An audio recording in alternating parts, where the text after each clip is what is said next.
today is an exciting day. Guess what? Got the frankensled behind me, towing it out to the shop. I'm very grateful that my employer lets me play with my toys at the shop on the weekends.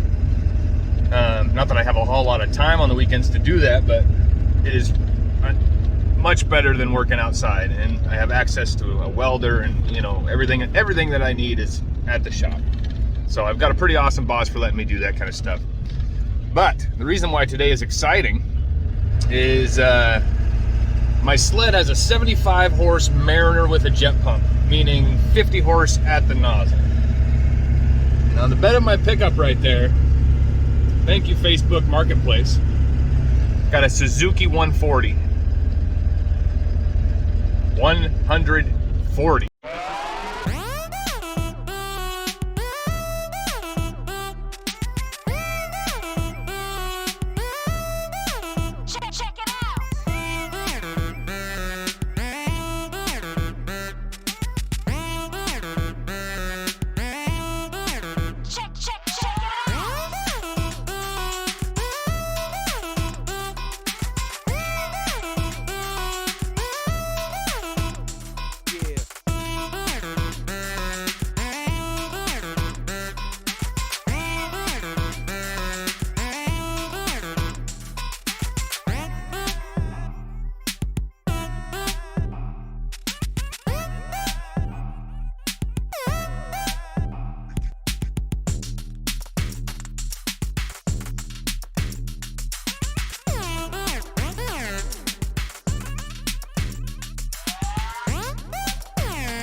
Well, this is where we're at so far.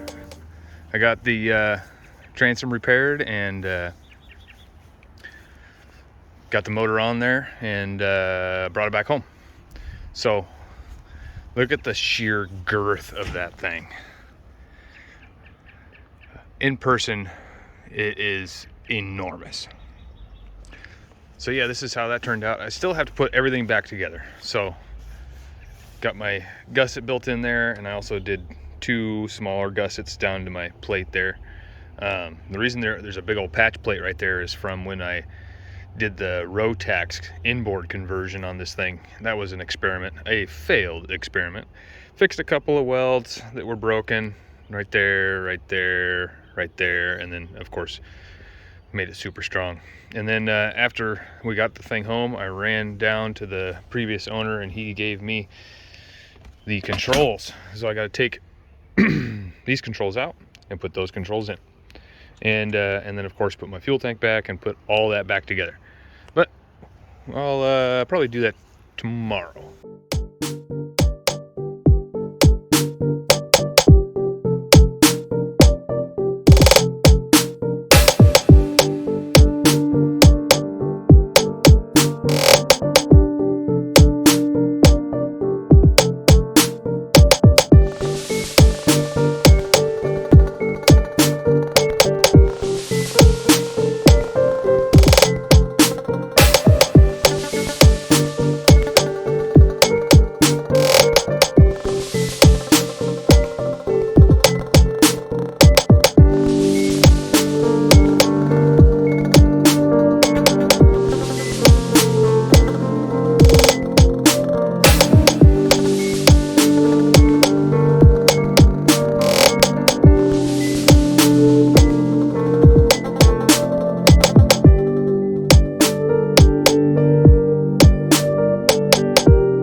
there we go, all back together.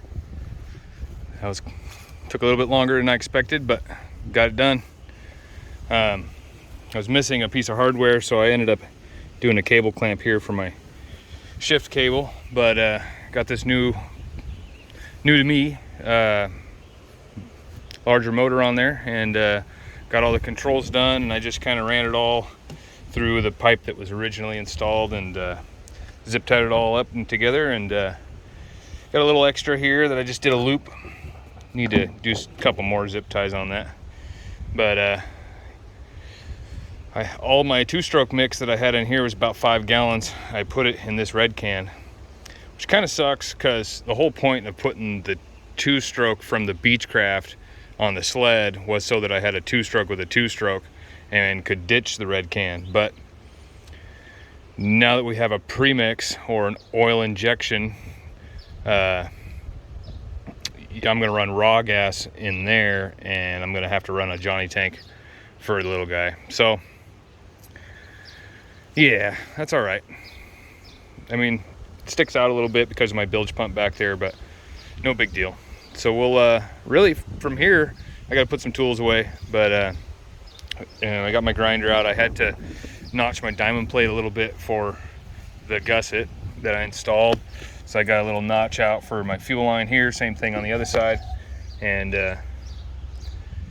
yeah, so this is, so originally I had this riveted on. This time I just ran some self-tapping little Phillips head screws. I used those instead this time, little sheet metal screws. So right now I'm gonna go get some gas, put some gas in it, and we'll see if we can't get this thing running. Find out if this is all a giant waste of time or not.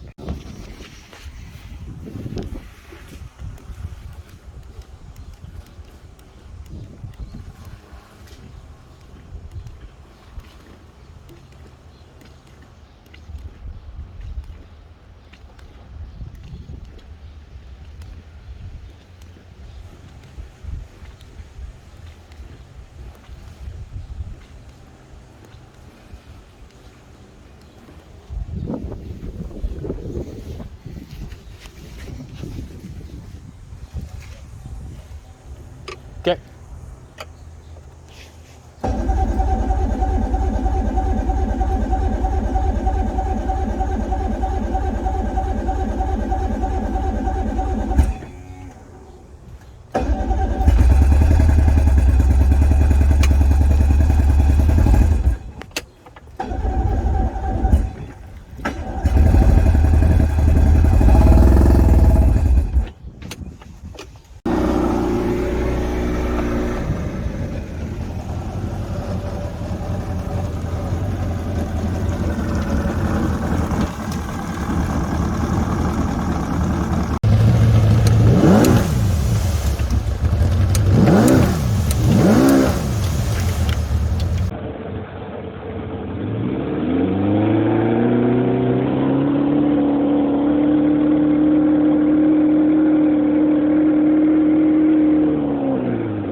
Well, there we have it, folks. Sled's done. I'm afraid I didn't actually get out on the river and do some good testing, because that'll have to wait. The river's dangerously fast right now, and a lot of debris coming down. So I'll either have to get it out to the lake or just wait another couple weeks to the river for the river to come down, and then we'll really hammer at it and see what kind of gains we got. That was a big project, but I'm glad I got it done, and now we're ready to take her out. It's just kind of waiting for the right conditions. Yeah, I know, not terribly exciting, but figured I'd share that with you guys. Thanks for watching, and I'll catch you on the next one.